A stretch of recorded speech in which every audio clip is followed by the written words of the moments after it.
अस्सलाम वालेकुम। जब आप लोग सोर्सिंग कर रहे होते हैं ना, तो सोर्सिंग में एक बहुत ही इंपॉर्टेंट चीज़ आती है कि आपको ये पता होना चाहिए कि एक्चुअल और डायमेंशनल वेट में क्या फ़र्क है। ये इतनी बड़ी गलती है जो अक्सर वीएस कर जाते हैं, उन्हें पता नहीं होता, जिस पे क्लाइंट का लॉस होता है, बाद में उसको एक्स्ट्रा पैसे पे करने पड़ते हैं। तो ये चीज़ आपको पहले से पता होनी चाहिए। अच्छा, अब इसके अंदर क्या आ जाता है? फॉर एग्जाम्पल, आपने 10 गिलास खरीदे हैं। अब आपने 10 गिलास ले लिए, अलीबाबा से खरीद लिए, और आपको पता चला कि एक गिलास का वेट 100 ग्राम है और 10 ग्लासेस का वेट हो गया 1 kg। अब आपने 1 kg के हिसाब से, फॉर एग्जांपल 1 kg का रेट है $10। लॉजिस्टिक्स चार्जेस की मैं बात कर रहा हूँ, जो चाइना से यूके जाने के लगने हैं। अब आपने बता दिया अपने क्लाइंट को कि जी मैंने आपके लिए 10 गिलास ढूंढ लिए हैं, हमें जो उसकी कॉस्ट है वो 1 kg वेट है और $10 की कॉस्ट आएगी। होता यहाँ पे ये है कि आप जब ग्लास खरीद के लॉजिस्टिक्स वाले को भेजते हैं तो वो कहता है कि नहीं जी, इसका वेट तो 3 kg है। आप कहते हैं जी 100 ग्राम है, ये तो 1 kg बन रहा है 10 ग्लासेस का। वो फिर आपको बताता है कि देखिए आपने एक्चुअल वेट काउंट किया।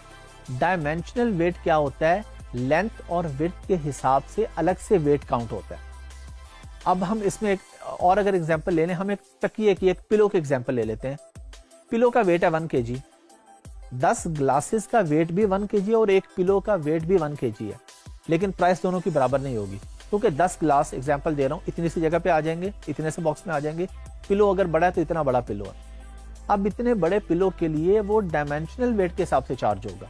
ये आपको चार्ट मिल जाएगा और मैं आपको प्रैक्टिकली ये बता भी दूंगा कि डायमेंशनल वेट हम किस तरह से काउंट करते हैं जब हम सोर्सिंग में करेंगे। लेकिन आपको ये चीज़ क्लियर होनी चाहिए कि वेट जो दिखने में नजर आ रहा होता है सिर्फ वो वेट नहीं होता, डायमेंशनल वेट भी साथ चार्ज होता है।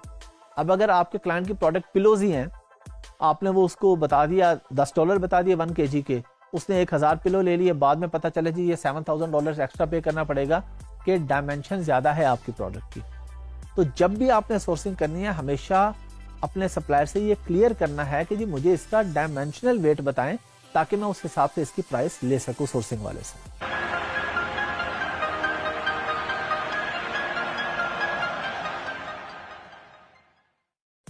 अस्सलाम वालेकुम। हम बात करने जा रहे हैं इंस्पेक्शन के ऊपर कि इंस्पेक्शन क्या होती है और ये क्यों ज़रूरी है और कितनी ज़रूरी है। इंस्पेक्शन आप सब लोगों को पता है कि कोई भी चीज़ को चेक करवाना, उसको इंस्पेक्ट करवाना इंस्पेक्शन है कि जी ये प्रोडक्ट चेक कर दें, इसमें कोई मसला तो नहीं है। अच्छा, ये इंस्पेक्शन कहाँ पे आती है? अब हम बैठे हैं पाकिस्तान में, हमने प्रोडक्ट सोर्स कर ली अलीबाबा के थ्रू चाइना से। अब शंघाई के किसी सप्लायर से आपने प्रोडक्ट खरीदी है ना, आप पाकिस्तान से वहां जा रहे हैं और जाना भी नहीं है, क्योंकि हम ये काम ही वर्चुअली कर रहे हैं, तो ये सारे काम घर बैठे होते हैं। अब हमें क्या पता कि उसने प्रोडक्ट सही भेजी है या गलत भेजनी है उसने, हमें तो नहीं पता। तो हम एक थर्ड पार्टी इंस्पेक्शन के लिए हायर करेंगे चाइना से या किसी भी मुल्क से जहां पे हमारी प्रोडक्ट है। हम उस कंपनी को कहेंगे जी आप हमारे बिहाफ पे जाके हमारी प्रोडक्ट चेक करें। अगर आपके 100 बॉक्सेस हैं तो वो जाके 10 या 15 बॉक्सेस खुलवाएंगे और उसमें से रैंडमली कोई यूनिट निकाल के देखेंगे कि किसी में कोई प्रॉब्लम तो नहीं है। इसको हम कहते हैं इंस्पेक्शन। इसके बिल्कुल माइनर से चार्जेस होते हैं, यानी माइनर मैं इसलिए कहूंगा कि जो इन्वेस्टर है, जो बिजनेस कर रहा है अमेज़न पे, जो बेच रहा है, उसके लिए $300-400 या $500 बिल्कुल माइनर अमाउंट है, क्योंकि वो 15, 20, 25 हज़ार या $50,000 इन्वेस्ट करने जा रहा है। तो आपने अपने क्लाइंट को हमेशा ये कहना है कि आप इतनी बड़ी इन्वेस्टमेंट कर रहे हैं तो आपने ये पैसे बिल्कुल नहीं बचाने, आपने लाजमन इंस्पेक्शन करवानी है। इंस्पेक्शन की टीम जाएगी, चेक करके बता देगी, अगर कोई इश्यूज हैं तो वो रिजॉल्व हो जाएंगे। अदरवाइज आपको नुकसान क्या होगा अगर इंस्पेक्शन आप नहीं करवाते?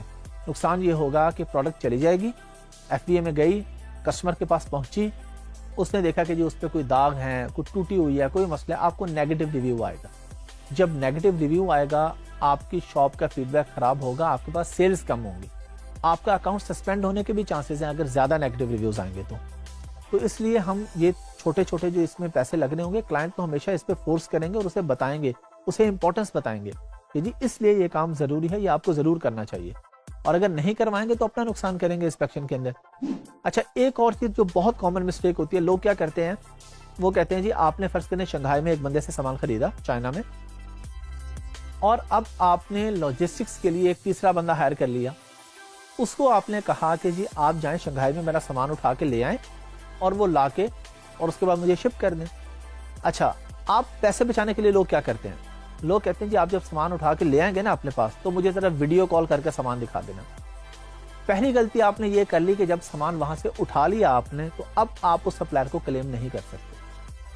तो आपने ये गलती कभी भी नहीं करनी। इंस्पेक्शन उस फैक्ट्री में करवानी है जहां से सामान बनवाया है। जब आप उठा लेंगे और बाद में आप उन्हें कहें जी टूटा है या दाग है तो वो उसका बिल्कुल जिम्मेदार नहीं होगा। तो इस चीज का हमेशा ख्याल रखना है कि आपने इंस्पेक्शन वहां पे करवानी और वीडियो कॉल पे नहीं करवानी। आपने थर्ड पार्टी हायर करके उससे इंस्पेक्शन करवानी है।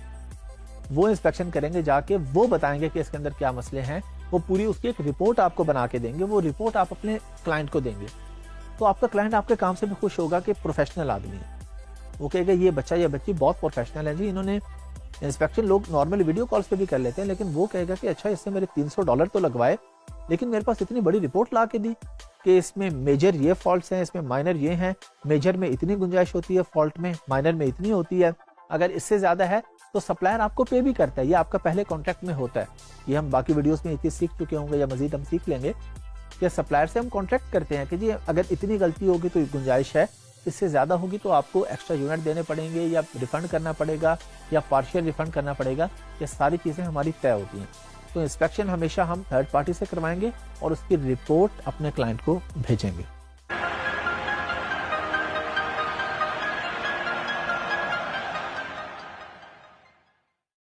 अस्सलाम वालेकुम। हम लोग इस वीडियो में सीखेंगे कि प्रॉफिट को कैलकुलेट किस तरीके से किया जाता है और उसके क्या क्या मेथड्स होते हैं। सबसे पहले तो ये कि प्रॉफिट कैलकुलेटर होता क्या है। अब ये तो बहुत आसान सी बात है, आप सब लोगों को पता है कि कैलकुलेटर हम क्यों यूज करते हैं। कोई भी चीज जमा तफरीक करने के लिए, ज़रब करने के लिए, डिवाइड करने के लिए, कुछ भी हम कैलकुलेटर का इस्तेमाल करते हैं। प्रॉफिट कैलकुलेटर या प्रॉफिट कैलकुलेटिंग इस पूरे बिजनेस का मेन या की फैक्टर है। अच्छा क्यों है? अगर आपने प्रोडक्ट हंट कर ली, आपने कहा जी मैं ये बेचूंगा, और आपने सोर्स कर ली और आगे बेचना शुरू कर दिया और आपने कैलकुलेट ही नहीं किया कि आपको बचेगा क्या, तो बिजनेस वैसे नहीं होता। हो सकता है आप लॉस कर जाएं। आपको पूरा काम पहले करना होता है। आप देखते हैं मैं ये प्रोडक्ट बेचने जा रहा हूं अमेज़न पे, ये अमेज़न पे बिकती है $10 की। अब आप पूरा हिसाब करेंगे, इसको हम प्रॉफिट कैलकुलेशन कहते हैं कि जी 10 की बिक रही है, ठीक है, आपको पता चला कि मुझे $1 की मिलेगी। फिर आपने देखा कि $1 मेरी कॉस्ट आएगी इसको यूके या यूएसए भेजने की, $2 हो गए। फिर आपने देखा कि इस पे मेरी कॉस्ट आएगी तकरीबन $2 आगे क्लियरेंस में और वेयर हाउस के खर्चे, हर चीज मिला के आपने कहा जी $2 और आ जाएंगे, 4 हो गए। फिर आपने देखा कि जी $2 जब मैं इसको सेल करूंगा तो मुझे इस पे वैट भी पे करना है, यूके की अगर हम बात करें। आपने कहा जी $6 हो गए। $1 आपको कोई और कॉस्ट आपने लगाया कि जी अगर ये 3PL पे पड़ा होता है, 3PL पे भी हम लोग डिस्कस कर चुके हैं प्रॉपर तरीके से। आपने कहा जी $7 में मुझे कॉस्ट कर रहा है और 10 में बिकेगा तो मुझे $3 बचेंगे जो कि होगा 30%। इसको हम कहते हैं प्रॉफिट कैलकुलेटर। आप लोग कभी भी प्रोडक्ट फाइनलाइज नहीं करेंगे जब तक आप प्रॉफिट कैलकुलेट ना कर लें। आपने अंदाजे से नहीं करना कि बाद में देखेंगे कितने बच गए, कितने बच रहे हैं, मैं प्राइस बढ़ा दूंगा। एक चीज मार्केट में बिकती ही $10 की है, आप उसके प्राइस 11 करेंगे, आपसे कोई भी नहीं लेगा। तो हमने पहले मार्केट रिसर्च करनी है कि मार्केट में कितने की बिक रही है, एवरेज प्राइस क्या है, उस एवरेज प्राइस के अकॉर्डिंगली हमने अपनी प्रोडक्ट सोर्स करनी है। सोर्सिंग में आपके काम आता है ना प्रॉफिट कैलकुलेटर, कि आपने देखा, हमने हिसाब लगाया कि हमें 7 में टोटल कॉस्ट आ रही है, 10 का बिक रहा है, लेकिन ये हमें मिला $1 का, तब सारे खर्चे डालने के बाद 7 में पड़ा जाके। लेकिन अगर हम देखते हैं कि जी हमें $3 का मिल रहा है तो फिर तो ये सारे खर्चे डाल के हमें $9 में पड़ेगा, हमें तो सिर्फ $1 बचेगा, 10% बचेगा। तो हम ऐसी प्रोडक्ट में तो नहीं जाएंगे। फिर हम करेंगे क्या? या तो हम प्रोडक्ट चेंज करेंगे या हम सोर्सिंग में मेहनत करेंगे। हम लोग सप्लायर से फाइट करेंगे, यानी फाइट, प्राइस की फाइट की मैं बात कर रहा हूँ। प्राइस पे उसके साथ फाइट करेंगे, नहीं जी ये मुझे फलां जगह से भी सस्ता मिल रहा है, आप इसमें देखें, कंप्रोमाइज करें, मुझे सस्ती चाहिए।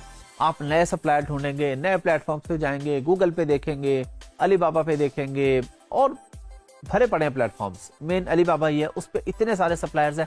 फिर आप ज्यादा सप्लायर्स को कांटेक्ट करेंगे, आप उन्हें बताएंगे जी मुझे प्रॉफिट ही नहीं बच रहा कुछ, देखिए एवरेज प्राइस ये है, मुझे तो कुछ भी नहीं बच रहा है इसके अंदर। आप रूटीन के अंदर आप उसको सीधी एवरेज प्राइस अपनी नहीं बता देते, आपने हमेशा उससे वैसे ही फाइट करनी होती है प्राइस पे। चलें जी, हमें अब मिल गया कि जी ठीक है $1 में मिलेगा, कोई मान गया, फाइनल प्राइस हमें मिल गई। अब हमारे पास ये प्रॉफिट में आ गई है प्रोडक्ट। ये सारा हमें कैसे पता चला? कैलकुलेट करने से। कैलकुलेट हम किस तरीके से करते हैं? अब इसके लिए मेनली हमारे पास 2 तरीके होते हैं। एक होता है FBA कैलकुलेटर जो अमेजोन का अपना होता है, सेलर सेंट्रल, और एक हीलियम 10 के अंदर हमारे पास होता है प्रॉफिटेबिलिटी कैलकुलेटर। ये दोनों चीजें हम आगे जाके सीखेंगे। प्रैक्टिकली मैं आपको इन कैलकुलेटर्स पे कैलकुलेट करके दिखाऊंगा कि जी ये डायमेंशन है तो इसका अमेजोन क्या फीस चार्ज करेगा, वो सब कुछ उसमें ऑटोमेटिकली ऐड होगी।